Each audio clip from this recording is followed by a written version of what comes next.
Good morning, lovelies. It's time for another quick car chat. Hope your week has been as remarkable as mine was. But first off, go ahead and have a look-see at what I'm looking at right now because it's awfully remarkable.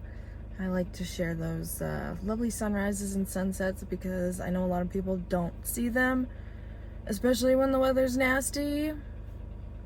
It's a sad side effect of bad weather. We just tend not to look outside as often.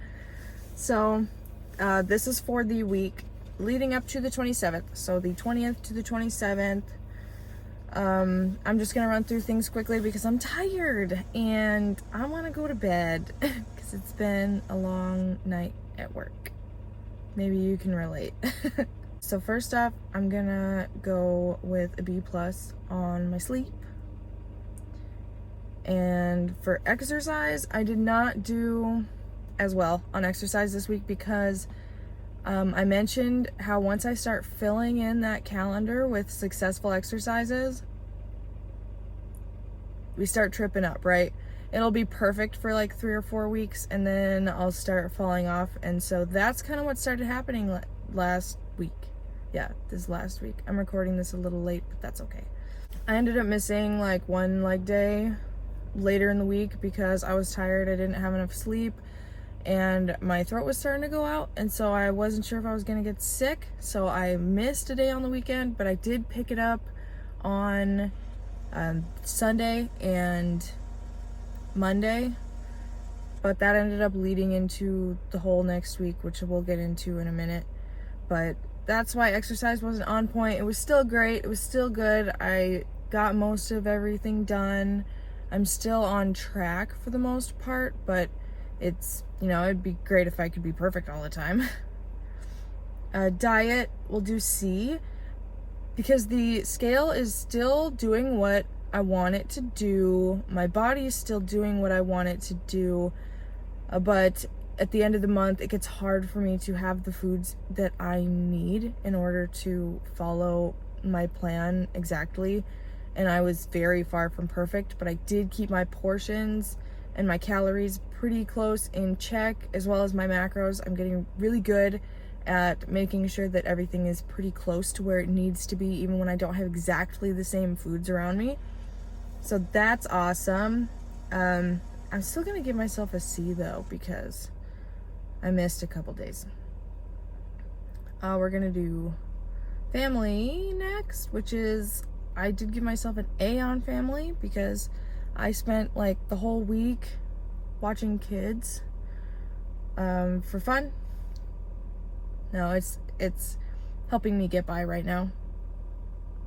And so I spent a lot of extra time with kids instead of just working, because work and kids went together there. Took them to the gym a lot. That was great. I love whenever it all works out in the end. Because I feel like kids should be more accustomed to going to the gym. It just helps in the future. I know that I was very unaccustomed to the gym setting growing up, and so I'm hoping that them having more exposure to it will allow them to easier transition into a healthy lifestyle in the future.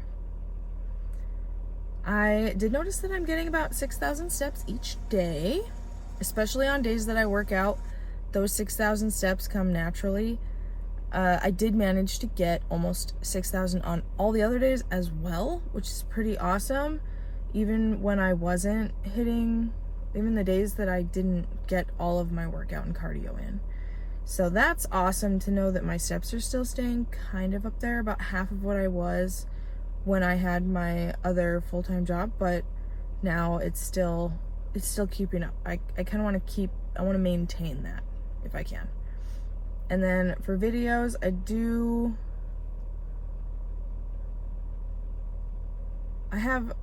wrote down a B, but I don't really know why, because I'm recording this a week late. And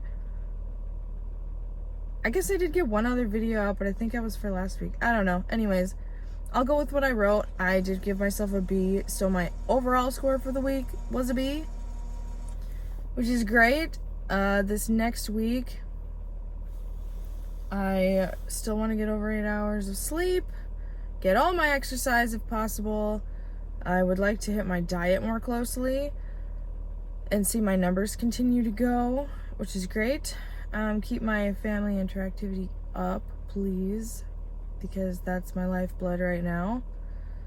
Keep my steps up, above 5,000 if possible.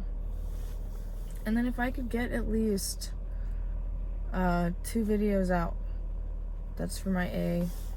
Because I've been doing 2 videos. I'm trying to pump out a 3rd if I can, because I know I am capable of doing it.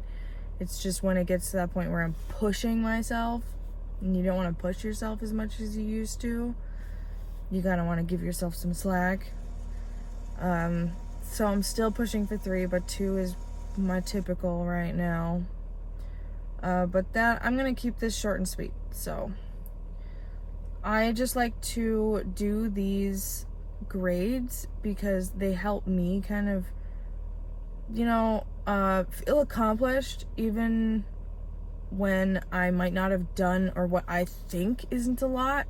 I know that we kind of get, a lot of us get caught in this cycle of talking down to ourselves or not appreciating the things that we have accomplished. Even if we have accomplished a lot, sometimes just getting through each day is a lot. And so I like to do these grades to remind myself of whether or not I'm hitting my goals. And so far I've been able to get a C or higher, which is good. I'm not expecting to be killing it all the time, but I do like having some kind of point of reference as to like, oh, I want to do better next week, or I want to do just as well next week, instead of just feeling like, oh my gosh, where did my life go? It's gone, can't get that time back now. So that's just kind of my way of logging how things are going for me. I can possibly make this more relatable in the future, but for right now, it's just for me. Marking the end of January, I'm gonna go ahead and put in kind of, right here, I'll put my clip of kind of some changes that I've noticed. A lot of this journey began with my stomach, my postpartum stomach, and my underarms, because my newest stretch marks appeared under my arms, and my stomach just looked like I was forever 6 months pregnant. So those were the 2 things that really kept my butt back in the gym and kept me going. And those are the 2 things that I feel like I've noticed the most change in as of recently. Like, my arms are less inflated, they're, you know, deflated. You can't really see my stretch marks as much anymore. They're not all red and puffy. I feel like my biceps are starting to come in. You can see more definition in my biceps, like between when I'm flexing and when I'm not. And then my stomach, it really depends on whether or not I've eaten yet, because when I've eaten, it sticks out way more than it, you know, than it would if I hadn't eaten. It also depends on what I ate. So it might not look like a lot of improvement in there, but for me it is, especially in my arms and upper body. And I wanted to do a back shot, but at the angle that I had it, you can't really see anything. I still feel like I've got a little bit too much fat still to see real definition in my back, but that's okay, that'll come with time. I personally love backs. I love a sexy back. A nice toned, like, I love definition because there's so many different muscles in the back. I just think it's so nummy. So I want to have a nice chiseled back someday, and I will. But we're getting there. Thank you very much, and we'll see you next time.